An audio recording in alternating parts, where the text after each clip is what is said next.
पुरानी पेंशन की बहाली के मुद्दे पर आंदोलित सरकारी कर्मचारियों ने अपने राष्ट्रव्यापी आंदोलन का बिगुल फूंककर जहां प्रधानमंत्री नरेंद्र मोदी को तगड़ा झटका दे दिया है, तो वहीं पर पुरानी पेंशन की बहाली के मुद्दे पर आंदोलित सरकारी कर्मचारियों के प्रतिनिधियों की तरफ से की गई नई मांग ने प्रधानमंत्री नरेंद्र मोदी की टेंशन को और भी ज्यादा बढ़ा दिया है। दरअसल पुरानी पेंशन की बहाली के मुद्दे पर आंदोलित सरकारी कर्मचारियों के प्रतिनिधियों ने कहा कि पुरानी पेंशन की बहाली न होने के पीछे जो सबसे बड़ा रोड़ा है वो है पीएफआरडी एक्ट 2013। हम सभी कर्मचारी संगठनों के प्रतिनिधि चाहते हैं कि पीएफआरडी एक्ट 2013 में न सिर्फ संशोधन हो बल्कि सरकारी कर्मचारियों के हितों को ध्यान में रखते हुए कई और नए प्रावधान जोड़े जाने चाहिए। पुरानी पेंशन की बहाली के मुद्दे पर आंदोलित सरकारी कर्मचारियों के प्रतिनिधियों ने कहा कि पीएफआरडी एक्ट 2013 की बदौलत ही पीएफआरडी के पास असीमित शक्तियां हैं और जिसके नाते से सरकारी कर्मचारियों के मूल अधिकारों को दबाया जा रहा है। उन्होंने कहा कि इस बार के बजट सत्र में न सिर्फ पुरानी पेंशन की बहाली का ऐलान प्रधानमंत्री या वित्त मंत्री करे बल्कि पीएफआरडी एक्ट 2013 में भी चर्चा करवा करके उसमें नए संशोधन को भी शामिल किया जाए, जिसके नाते से सरकारी कर्मचारियों के भविष्य को सुरक्षित किया जा सके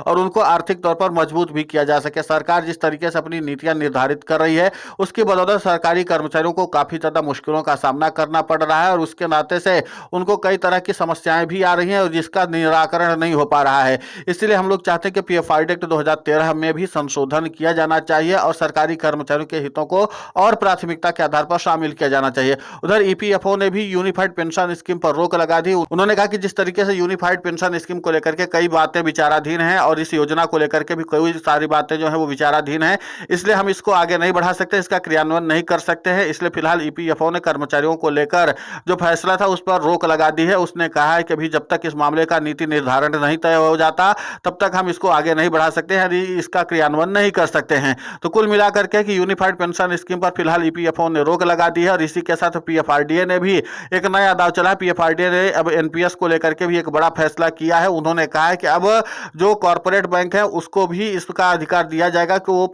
एनपीएस को मैनेज कर सकते हैं और सरकारी कर्मचारियों की सहायता कर सकते हैं। यानी कि अगर कोई प्राइवेट बैंक भी इस मामले पर इन्वॉल्व होना चाहते हैं तो पीएफआरडी को कोई दिक्कत नहीं है, बल्कि उसको शामिल करने का मौका दिया जाएगा और उसको आगे बढ़ने का भी मौका दिया जाएगा। यानी कि इसमें वो संशोधन और तमाम तरह की गतिविधियों में इन्वॉल्व हो सकता है। उधर एनपीएस वात्सल्य को भी अब प्रमोट करने के लिए पीएफआरडीए जुट चुका है। तो कुल मिलाकर के कि एनपीएस यूपीएस को लेकर के पीएफआरडीए जो है वो तमाम तरह की अपनी गतिविधियों को आगे बढ़ाने में जुटा हुआ है। लेकिन इन सब के बीच में सबसे अहम बात जो निकल कर सामने आई है वो यही है कि पीएफआरडी एक्ट 2013 के संशोधन को लेकर के सरकारी कर्मचारियों ने अपनी मांग को और भी ज्यादा बुलंद कर दिया है। पुरानी पेंशन की बहाली के मुद्दे पर आंदोलित सरकारी कर्मचारियों के प्रतिनिधियों ने कहा कि हमें पीएफआरडी एक्ट में संशोधन के साथ पुरानी पेंशन की बहाली चाहिए, क्योंकि अगर इसी 2013 वाले एक्ट के साथ अगर पुरानी पेंशन की बहाली का ऐलान या फिर केंद्र की नरेंद्र मोदी सरकार की तरफ से अभी हाल फिलहाल में विचार की जा रही टैक्स पेंशन स्कीम जो है उसको लेकर के भी अगर कोई विचार केंद्र की सरकार करती है तो भी सरकारी कर्मचारियों के मूल अधिकारों का मूल्यांकन नहीं हो सकता है और उस पर उनके मूल अधिकार नहीं मिल सकते हैं।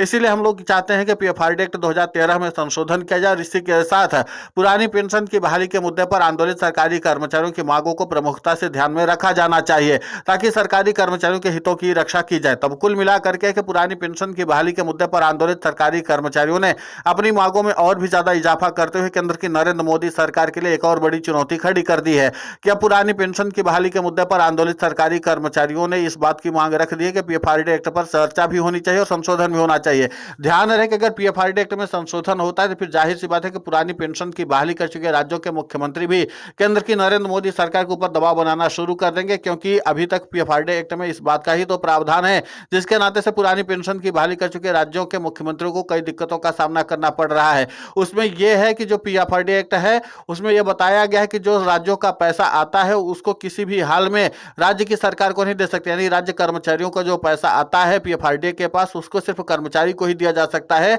सरकार को नहीं दिया जा सकता। और इसी के नाते से पुरानी पेंशन की बहाली कर चुके राज्यों के मुख्यमंत्रियों को काफी ज्यादा आर्थिक दिक्कत का सामना करना पड़ा है। इसीलिए वो भी चाहते हैं कि पीएफआरडी एक्ट में संशोधन हो जाए। अगर पीएफआरडी एक्ट में संशोधन हो जाता है तो जाहिर सी बात है कि पुरानी पेंशन की बहाली कर चुके राज्यों के मुख्यमंत्री इस बात की डिमांड रखेंगे कि जो राज्य कर्मचारियों का पैसा सीधे तौर पर पीएफआरडी के पास आया है एनपीएस के जरिए, उस एनपीएस का पैसा राज्य की सरकारों को वापस दे दिया जाना चाहिए, क्योंकि राज्य सरकार ने अपने राज्य में पीएफआरडी एक्ट 2013 से खुद को अलग करते हुए सीधे तौर पर अपने राज्य में पुरानी पेंशन की बहाली कर दी है और एनपीएस से खुद को अलग कर लिया, जिसकी लिखित तौर पर जानकारी पीएफआरडी को राज्यों के मुख्यमंत्रियों ने दे दी थी जिन्होंने पुरानी पेंशन की बहाली कर दी है। तब इसी के नाते से जाहिर सी बात है कि पुरानी पेंशन की बहाली के मुद्दे पर आंदोलित सरकारी कर्मचारियों के प्रतिनिधियों ने जहां एक तरफ हूबहू पुरानी पेंशन की बहाली बहाली के लिए अपने आंदोलन का बिगुल बुलंद किया हुआ है और लगातार आंदोलन का रूप जो है वो बढ़ाते चले जा रहे हैं। तो दूसरी तरफ पुरानी पेंशन की बहाली के मुद्दे पर आंदोलित सरकारी कर्मचारियों के प्रतिनिधियों ने भी पीएफआरडी एक्ट 2013 के खिलाफ भी मोर्चा खोल दिया है।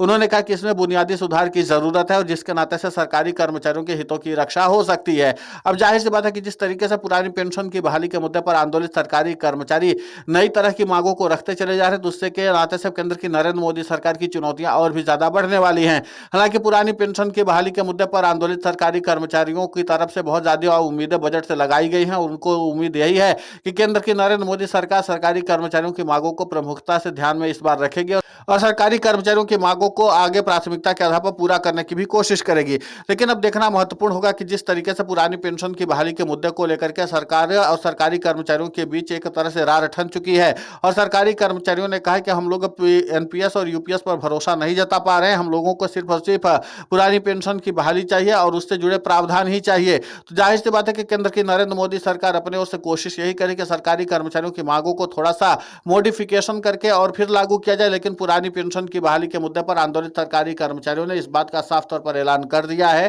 कि हम किसी भी तरीके के मॉडिफिकेशन के लिए तैयार नहीं है, बल्कि एनपीएस और यूपीएस में जो किए गए सुधार है वो भी सरकारी कर्मचारियों को मंजूर नहीं है। हम ये चाहते हैं कि यूपीएस पर जो है वो पूरी तरीके से रोक लिया जाए, एनपीएस को भी वापस लिया जाए और सरकारी कर्मचारियों की जो मांगे हैं उनको पीएफआरडी एक्ट 2013 में शामिल करा करके उनको सीधे तौर पर आर्थिक तौर पर मजबूती दी जाए और उनके भविष्य को सुरक्षित किया जाए। अब पुरानी पेंशन की बहाली के मुद्दे को लेकर के सरकारी कर्मचारियों सरकार के बीच में आंदोलन की भाषा में भी बात होने की तैयारी की जा रही है और ऐसे में देखना महत्वपूर्ण होगा कि जिस तरीके से पुरानी पेंशन की बहाली के मुद्दे पर आंदोलित सरकारी कर्मचारियों ने अपने आंदोलन को और भी ज्यादा गति देने की कवायद तेज कर दी है और इसी के साथ राष्ट्रीय राजधानी दिल्ली से लेकर के राज्यों की राजधानी में भी आंदोलन करने का सिलसिला सरकारी कर्मचारियों ने शुरू कर दिया है और इस बात का ऐलान कर दिया है कि हम लोग राज्यों की राजधानी से लेकर के राष्ट्रीय राजधानी तक में आंदोलन करने में जरा गुरेज नहीं करेंगे। तब देखना महत्वपूर्ण होगा कि एक तरफ पुरानी पेंशन की बहाली के मुद्दे पर आंदोलित सरकारी कर्मचारियों की तरफ से एक नई मांग सामने शामिल हुई है और इसी के साथ पुरानी पेंशन की बहाली के मुद्दे पर आंदोलित सरकारी कर्मचारियों ने अपने आंदोलन का भी बिगुल बजा दिया है और प्रधानमंत्री नरेंद्र मोदी के पास सबसे बड़ी चुनौती यह है कि राज्यों से लेकर के केंद्र स्तर तक में आंदोलन कर रहे सरकारी कर्मचारियों को कैसे मैनेज किया जाए, क्योंकि पुरानी पेंशन की बहाली के मुद्दे पर आंदोलित सरकारी कर्मचारियों ने कहा हमें किसी भी हाल में संशोधन मंजूर नहीं है और हम पुरानी पेंशन की ही बहाली चाहते हैं और हमें पुरानी पेंशन की ही बहाली चाहिए। फिलहाल इस पूरे घटनाक्रम को लेकर के आपकी प्रतिक्रिया बहुत महत्वपूर्ण होती है, आप हमें कमेंट करके जरूर बताएं। साथ ही पुरानी पेंशन की बहाली के मुद्दे पर हम लगातार आंदोलित होकर के खबरें चला रहे हैं। आप हमारे समर्थन के लिए चैनल को सब्सक्राइब करें, खबर को ज्यादा से ज्यादा शेयर करें ताकि पुरानी पेंशन की बहाली का मुद्दा और बुलंद हो।